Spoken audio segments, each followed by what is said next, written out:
Los seres humanos todos los días enfrentamos situaciones que nos llevan a tomar decisiones. A partir de elementos racionales y emocionales, elegimos la mejor opción entre varias alternativas. Algunas son cuestiones simples y claras, no representan grandes conflictos y se resuelven en pocos segundos, casi de manera inconsciente. Esquivar un charco o pisarlo, escalera o ascensor.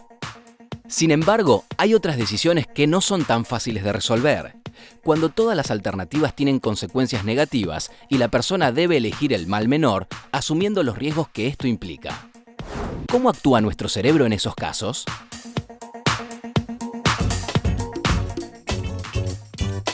Y justamente quien nos va a explicar acerca de estas cuestiones es el doctor Mariano Sigman, doctor en neurociencia y autor del libro La vida secreta de la mente. Te damos la bienvenida, Mariano. Gracias. Bueno, tiramos un montón de conceptos, ¿no? Hablamos primero que nada qué es la neurociencia y te quiero preguntar si es una ciencia nueva o está de moda. Ambas, en realidad. La neurociencia, la etimología es muy clara, es la ciencia de las neuronas, en realidad. O sea, es la ciencia que investiga el cerebro. Lo que es ancestral de la humanidad es el anhelo por descubrirnos y por entendernos. O sea, nosotros navegamos la vida y recién charlaban, tenemos celos, deseo de saber qué le pasa al otro, miserias, cosas que nos emocionan, cosas que nos acordamos y no podemos olvidarnos, querríamos olvidarnos pero no podemos. Y uno trata de descubrirse a sí mismo, a veces para ser mejor persona, a veces para superarse, con distintas búsquedas. Esa búsqueda es como toda búsqueda en algún sentido científica. Uno experimenta consigo mismo, prueba, ensaya. A veces no es formal, no es una ciencia formal, es una ciencia informal, pero uno trata de descubrirse. Y distintas disciplinas han ido como tomando esta posta. Primero fue la filosofía, por supuesto, haciéndose las grandes preguntas de quién somos, a dónde vamos, qué nos motiva, por qué estamos donde estamos, por qué somos egoístas, por qué somos justos, por qué construimos sociedades. La sociología, la política. Después vino Freud en algún momento de la historia y eso fue un pico en el cual la psicología tomó la posta de esta búsqueda, el comprender el deseo a través del motor sexual, el anhelo otra vez.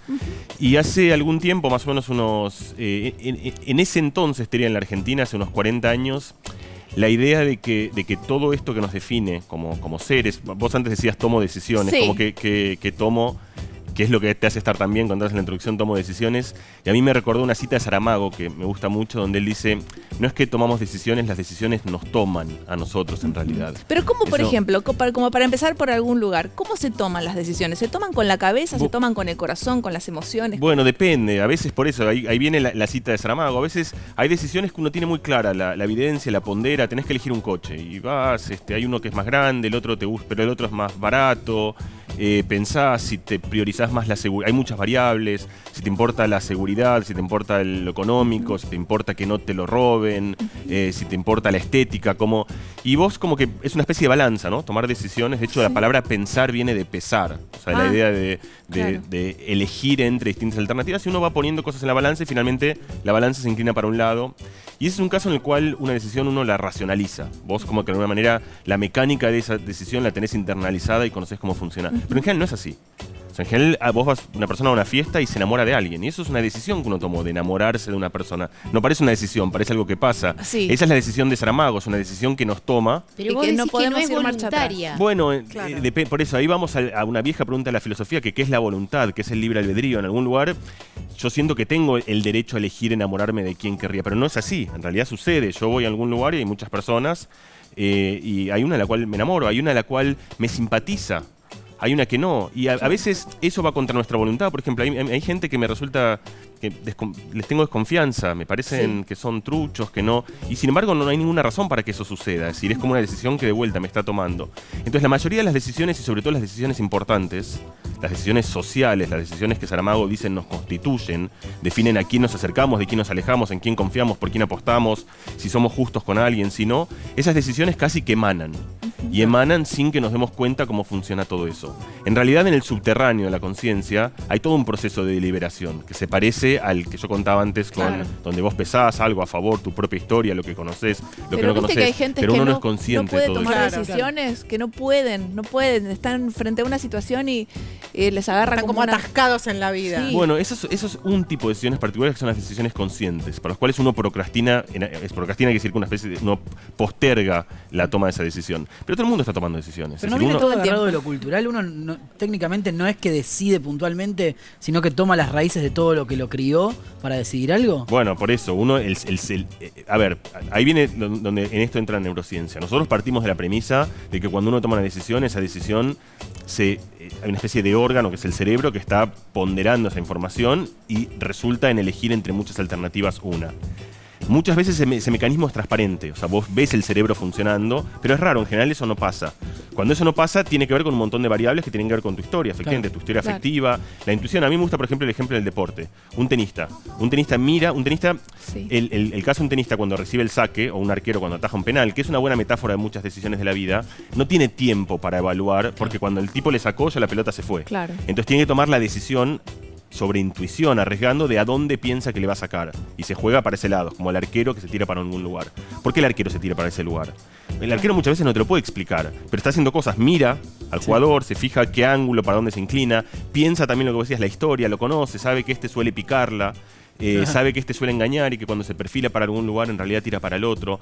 Y toda esa información es una información que casi siempre es inconsciente, pero que casi siempre acumula tu historia de vida. Es decir, todo el conocimiento que vos fuiste acumulando. Ahora, a nivel neurológico, ¿el cerebro actúa o resulta el mismo mecanismo para decidir, por ejemplo, algo cotidiano como qué calle tomo para ir a una ruta y de quién me enamoro? Sí, es una buena pregunta. No es exactamente igual, pero las decisiones, el cerebro toma decisiones siempre de una manera bastante parecida, que es como uno la intuye, que es básicamente juntando toda la información. Decidir es elegir entre una cantidad de opciones. Claro. Por ejemplo, te podés enamorar de una cantidad de gente, podés cruzar una cantidad de calles, podés tomar una cantidad de colectivos, podés terminar el secundario y elegir una cantidad de carreras. Pero ¿y si la emoción entra en juego? Bueno, ahí viene donde cómo se sopesa, es decir, cuánto pesa.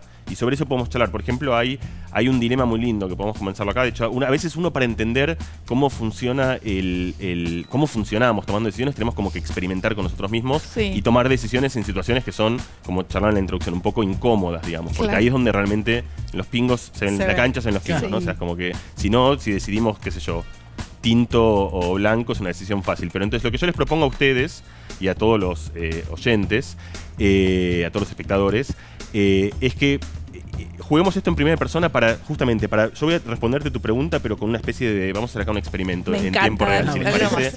Es un experimento, de hecho, viejo de la filosofía. Hablamos antes, esto no se inventó la neurociencia, es un dilema moral que viene de muchísimos años de filosofía reflexionando sobre el problema de cuáles son los principios que dictan las decisiones que tomamos, y es sobre el tema más espinoso de la toma de decisiones, que es por qué algunas cosas nos parecen bien y otras cosas nos parecen mal. Fíjate cómo pasa en la política. Uno ve un político y te parece que hizo algo bien, al otro le parece que hizo algo mal. Cada uno tiene como su conjunto de principios, una especie de axiomas, y vamos a reflexionar sobre eso. Entonces yo les planteo un dilema. La idea del dilema es que tienen que, digamos, cada uno de ustedes y todos los que están viendo esto, hacerlo de verdad, como ponerse en la situación como si estuviesen actuando, internalizarlo y tratar de pensar que están en esa situación. Y de vuelta, es muy importante entender que acá no hay respuesta correcta ni errónea. No es que hay una respuesta que está bien y una respuesta mal, sino que cada uno expresa lo que le sale de adentro. Estamos tratando de descubrirnos, no de responder bien o mal, ¿ok? Entonces funciona así el dilema. Son dos dilemas. La primera parte es, cada uno de ustedes, vos te lo cuento a vos, pero es igual para cada uno de ustedes, estás manejando un tranvía o un tren, da igual. Es un tranvía porque el dilema se hizo con el tranvía de San Francisco históricamente, pero como no quedan más tranvías, pero igual le da cierto folclore al dilema. Algunos de recuerdos. Por eso, tranvía San Loque, están manejando un tranvía, lo conocés muy bien ese tranvía. Hace 25 años que lo manejás, lo conocés perfecto, no hay nada de ese tranvía que no conozcas. Y te das cuenta que el tranvía va a toda velocidad, apoyás el freno, no frena. Por suerte el tranvía tiene un segundo freno, también lo apoyás, tampoco frena, freno de emergencia, cuarto freno, y te das cuenta para tu horror que no hay manera de frenarlo. El tranvía sigue. Otra vez, cuando yo cuento este dilema en Argentina, todo el mundo busca como la quinta pata al gato. Bueno, le pongo un palo. No hay manera de frenarlo. O sea, el trato entre nosotros es que te das cuenta. El tranvía continúa y no hay manera de frenarlo. O sea, el juego no es tratar de encontrarla, cómo encontrar la trampa excepción. No está ahí, entonces. No está ahí. El tranvía sigue. Y es de vuelta, estamos en una situación incómoda, vamos a ponernos en una situación que más nos va a incomodar, porque ahí es donde entendemos cómo decidimos. Hay 5 personas que están de espaldas, no sabes quién son, esto es importante porque uno cambia mucho de acuerdo a eso, y te das cuenta que el tranvía las va a atropellar. No hay manera de, no anda la bocina, no tenés cómo gritarles, es decir, es una fatalidad inevitable y vos sos testiga y protagonista en ese momento de fatalidad.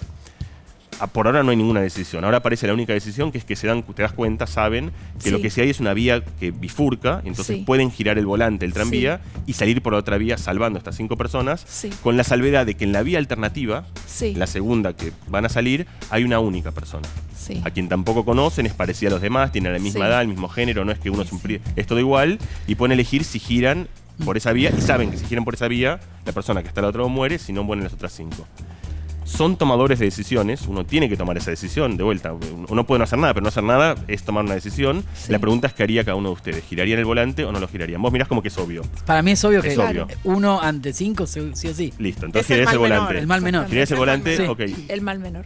El mal menor. Estamos todos de acuerdo. Y yo sospecho, de hecho este experimento se ha hecho en China, en Alaska, en Japón, grandes chicos, mujeres, hombres, todo el mundo opina más o menos, no todo el mundo, 85% de la gente más o menos, acá somos 4, siempre hay alguno, cuando uno junta suficiente gente hay una minoría que dice que no giraría el volante. Ahora vos creo que sabés por qué, pero no lo digas todavía. No. Sí, yo sé por qué. Porque hay ahora parece raro, como que parece quién no lo haría, porque es 5-1. Pero entonces lo que vamos a hacer ahora es vamos a cambiar el juego, donde va a ser muy parecido, pero vamos a cambiar un poquito justamente el componente emoción. Vamos a hacer que vengan las emociones en juego y vamos a ver qué es lo que pasa. Entonces, igual ya están las emociones. No, pero ahora viene el retruco, vamos a ver. porque si bien están las emociones, fíjense que están calculando, están haciendo matemáticas. 5-1, eso es matemática, no es una decisión del corazón, es una decisión de la razón. Ahora yo voy a tratar de bajar la razón y subir las emociones para ver cómo funcionamos, ¿ok? Entonces el dilema es así. Mi situación parecida, viene un tranvía, el tranvía viene a fondo, no frena, el tranvía está vacío, no tiene ni conductor ni pasajeros, en el tranvía no hay nadie, ¿ok? Es un tranvía como la línea 14 de París que se maneja solo, o sea, anda solo y está ahí solo, pero desde afuera el tipo lo maneja con el iPad, trata de frenarlo, no puede, no frena. Y ustedes ven que hay misma situación, hay 5 personas que están en la vía, esas 5 personas van a morir, ustedes están viendo eso, están horrorizados como estaban horrorizados antes y están parados en un puente por el cual el tranvía va a pasar por abajo. Ustedes hicieron física en el secundario, movimiento rectilíneo uniformemente variado y todas esas cosas que uno dice en el secundario, y saben perfecta, hay una persona con ustedes en el puente que tiene una mochila, esta es la versión más, tiene una mochila, entonces tiene bastante peso, y ustedes saben fehacientemente, sin ninguna duda, de que ustedes empujan a esta persona, la persona va a caer, el tranvía la va a atropellar, la persona va a morir, no se va a salvar de eso, pero el tranvía va a descarrilar sin costo para el tranvía porque no hay nadie adentro y las 5 personas que están abajo en la vía se salvan. ¿Entienden el dilema? Están parados arriba, el tranvía viene... En términos matemáticos es igual, exactamente igual. Muere 1 versus 5. Pero también la podemos pensar así. Y acá vos, no se puede tirar uno. No, bueno, eso un montón de gente me dice, pero ¿vos qué tirarías? Pero ¿Vos pensás que vos a alguien? Ok, no lo Antes de empujás. empujar a alguien me tiro. Pero si pienso en, si calculo el tranvía, si yo me choco, salvo a los otros, al menos ahora vamos. Pensar todo eso y encima, che, lo ofrezco a él, no sé, a mí no me saldría. Ahora vamos a eso, porque eso es o sea, yo lo que te propongo es que eso es un pensamiento lindo, pero que no lo harías nunca. Lateral. Que no te tirarías nunca jamás en la vida, que nadie... Tampoco haría el otro, por me eso, parece. bueno, por eso. Pero ahí vamos. siempre aparece Vamos al dilema, por eso. Siempre aparece la supervivencia primero, Sí, ¿no? ahora... Pero igual vamos... Pero no peligra tu vida, Pero fíjate, porque ahí estás buscando una excepción de... El dilema es así. Sí. Lo único que puedes hacer, antes lo único que puedes hacer es girar el volante. Ahora las únicas 2 opciones son... O lo matar a empujás, alguien. Adrede O no hacer o nada. no lo No hacer empujás nada. y no haces nada. ¿Qué haría de Ay, vuelta? qué horror.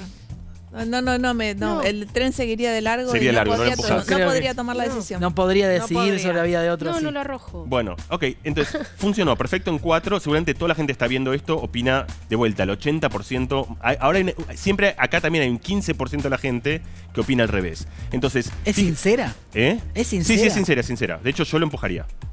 Después, digo, no sé, creo que lo empujaría. Irías sí. preso. Iría Hay que preso. Una cosa que no dije, que es importante, Claro. esto es muy importante, Sí. es que la única consideración es la de la ley propia acá. Claro, es decir, claro. No importa la cuestión no hay penal. justicia, no hay justicia externa, es tu propia Ah, conciencia. Lo que estamos hablando, pero aún así seguramente ninguno de ustedes lo haría y yo tampoco lo hubiese hecho antes. Ahora lo haría, les voy a contar por qué. Creo que después de reflexionar durante mucho tiempo cambié de opinión, pero lo haría con todo mi cuerpo diciéndome, no tenés que hacerlo, no lo hagas. Entonces, ya agarraron la idea, los vi que la agarraron, pero yo quiero hacerla explícita. Los dos dilemas son iguales en algún lugar. Es decir, los dos dilemas coinciden en que si yo peso la evidencia, yo puedo no hacer nada, que es una opción más cómoda, porque si yo no hago nada, no soy responsable. Y vamos a charlar de eso. Hay una simetría en la toma de decisiones en las cuales no es lo mismo hacer que dejar de hacer. Aun cuando dejar de hacer muchas veces es una opción. Vamos a hablar después si quieren, como por ejemplo el caso de vacunar.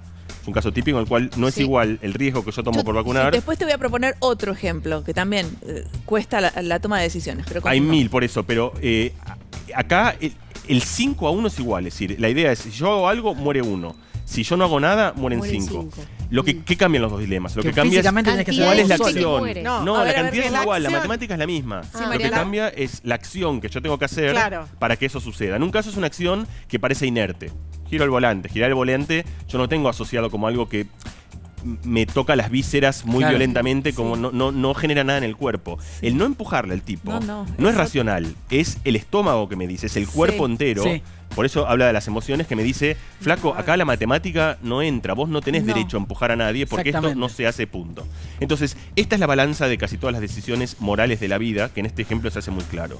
Uno, cuando toma una decisión, hay dos partes que pesan. Una se llama, en la jerga, utilitaria, son las cuentas. Es el 5 contra 1, el 4 contra 6, el 12. Toma una medida, puede empezar en política, digamos. Una medida política. Tenés un ministro de Economía que está pensando en esto genera un aumento del 0,2 y está haciendo cuentas. Otra manera de pensar las decisiones, no hay cuentas, es simplemente el horror moral. Esa se llama, tiene un nombre difícil, se llama deontológico, que viene de deon, lo que se hace o lo que no se hace. Hay ciertas cosas que no se hacen, punto. No se da una patada, la novia de un amigo, no se empuja a nadie, no se dispara, es decir, hay ciertos principios axiomáticos y la violación de esos principios afecta y toca, de hecho, el cuerpo. No es la razón lo que está decidiendo, sino que es el cuerpo. Y lo que les mostré acá, y si quieren después lo pensamos en dominios de la vida, es que no es que una persona es utilitaria o deontológica. Depende cómo te presenten el problema. Es decir, un problema que es matemáticamente casi idéntico, en un caso priman las emociones porque es una situación muy violenta, y en otro caso priman las cuentas. De hecho, cuando yo decía, hay 15% de gente que en el primer caso, el de girar el volante, tampoco lo hace, es porque esa gente dice, yo no soy ningún dios para decidir quién muere y quién no. Esa persona, la que estaba en la otra vía, hay una manera de pensar la cual vos decís, yo giro el volante y la persona que está en esa vía no le tocaba morir si yo no hubiese hecho nada. Pero no hay una cuestión egoísta en el medio, que en el primero vos decís, bueno, voy a salvar a 5 en vez de matar a uno, y en el otro tenés que matar a alguien vos. Bueno, así es como lo percibís vos. En realidad son iguales, pero eso es muy importante. Las decisiones depende exactamente cómo te las presentan. Por ejemplo, si vos decís, yo tengo una droga, un remedio que puede salvar a 999 personas, la gente le parece bueno. Pero si tengo un remedio que puede, al revés, que hay una persona que no lo va a salvar, que es lo mismo, es exactamente igual, entonces a la gente le parece que es mucho peor. Eso se llama el marco en el cual presentas una decisión, y eso cambia exactamente como la gente las elige. Perfecto. No, quería solamente proponerte la toma de decisiones, estamos hablando que es fracciones de segundos, a veces en un accidente de tránsito. Es un ejemplo muy, muy claro para decir que a veces la gente decide, pero en base a la supervivencia, ¿o no, Mariano? Sí, por eso. Y además el accidente de tránsito es un buen ejemplo, porque estas decisiones tienen que ver, y por eso venía lo de lo empujar o no, con cómo decidiría yo. ¿Cómo pienso que decidiría yo en esta situación? Es muy difícil transportarse a pensar cómo uno actuaría en una situación en frío, en situación cualquier persona que estuvo en una situación desesperada se da cuenta de que en lo que se llama en inglés el calor de la acción, in the heat of the moment, uno se vuelve un ser muy distinto. Justamente porque empiezan a primar otro tipo de consideraciones. Ahora, entre 5 y 1, si ese 1... Bueno, ahí entra. Si ese no es alguien conocido. Es el hijo de uno. Lógico, por eso. Ahí no hay ninguna duda. Pero si tenemos 2 minutos, yo quería contarles, porque como antes estaban charlando de celos, para cerrar, de celos en la pareja y de... Me gustaría llevarlo a ese lugar, justamente porque el lugar donde esto para mí es más pertinente es en la pareja. Fíjense, creo que ustedes van a reconocer Primero les cuento una cosa que para mí es tremendamente sorprendente, que es la siguiente. Uno es más dañino, en general, con la gente que más quiere. Es decir, ninguna persona se enoja tanto como con su pareja, con sus hijos, con sus padres y con sus hermanos. ¿Por qué nos enojamos tanto con la gente que más adoramos?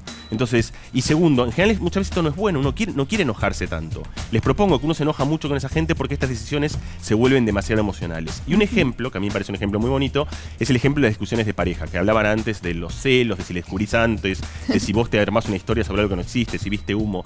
Las discusiones de pareja, en primera persona son tremendas, en tercera persona siempre son nimias. Aún las peores, o sea, si una discusión, la peor que vos decías antes, la infidelidad, que es la típicamente más dolorosa. Si vos vas y le contás a un amigo, bueno, yo le cuento, mira, mi chica estuvo con un tipo, y te dice, bueno, pasa, macho, o sea... sí, mientras no sea tú. Pero en primera claro. persona, pero Obvio, lo que quiero decir, en primera claro. persona, entonces ahí tenés un ejemplo donde una decisión que es se vuelve muy emocional en primera persona, si vos la pensás en tercera persona, te alejás, ya sea... Sí, bueno, se puede. Una manera, que la descubrió, y con esto cierro, descubrió un amigo mío catalán que se llama Albert Costa, encontró que cuando los dilemas morales uno los piensa en otro idioma, por ejemplo, yo les hubiese hecho el mismo dilema que el del tranvía, pero en inglés... Tomas distancia. La gente toma más distancia, entonces se vuelve más utilitaria. Es como que empujarlo al tipo en inglés es menos grave, porque ahí estás haciendo las cuentas. Quizás. No, y es porque justamente estás hablando tu idioma al cerebro racional. Cuando vos hablas en inglés, sos menos emocional, sos más racional. Entonces lo que dice Albert, y con esto cierro porque me parece una idea divertida, es prueben la próxima vez que se pelean con su pareja, pelearse en inglés. Y quizás una discusión muchísimo más excelente, racional. Mariano. Bueno, ojalá pronto puedas volver a hablar de otros temas de los que quedaron así buenísimos. picando, las relaciones vinculares, las relaciones de pareja, estaría buenísimo, así que te esperamos pronto. Mariano Sigman, muchas gracias por venir.